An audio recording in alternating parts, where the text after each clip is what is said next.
ආයුබෝවන් සුබ සන්ධ්‍යාවක් වේවා ඔබ සියලු දෙනාටම. අද දවස ලෝකවාසී ලක්වාසී සියලුම බෞද්ධ ජනතාවට විශේෂ වූ දවසක්. එසේ වීමට හේතුව වන්නේ බෞද්ධ ජනතාවගේ ශාස්ත්‍රවරයන් වහන්සේ වන බුදුරජාණන් වහන්සේගේ ඉපදීම බුදු වීම පිරිනිවන් පෑම සිදු වුණේ අද වැනි වෙසක් පොහොය දවසකයි. ඉතින් මේ තෙමගුල බෞද්ධ ජනතාව විසින් පැතිසිතින් සමරනු ලබනවා. ඉතින් මේ තෙමගුල නිමිති කොටගෙන ලක්වාසී බෞද්ධ ජනතාව දිවයිනේ විවිධ ප්‍රදේශවල විවිධ වූ කටයුතු සංවිධානය කර තිබෙනවා. වෙසක් කලාප, තොරන්, දසල ආදී විවිධ කටයුතු අපිට අද දවස පුරාවටම දිවයින පුරාවටම දැක ගන්නට පුළුවන්. ඉතින් මා මේ මොහොතේ රැඳී සිටින්නේ යටගම ශ්‍රී නාගමනාරාම පුරාණ විහාරස්ථානයේ වෙසක් කලාපයේ අසලයි.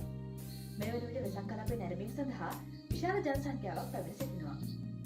ඉතින් තවත් සුළු මොහොතකින් විහාරස්ථානයේ නායක ස්වාමීන් වහන්සේගේ සුරතින් වෙසක් කලාපය විවෘත කිරීමට නියමිතයි. ඉතින් අද දවස පුරාවටම මෙම වෙසක් කලාපයේ තොරතුරු ඔබ වෙත රැගෙන ඒමට බලාපොරොත්තු වෙමින් දැනට සමුගන්නම්.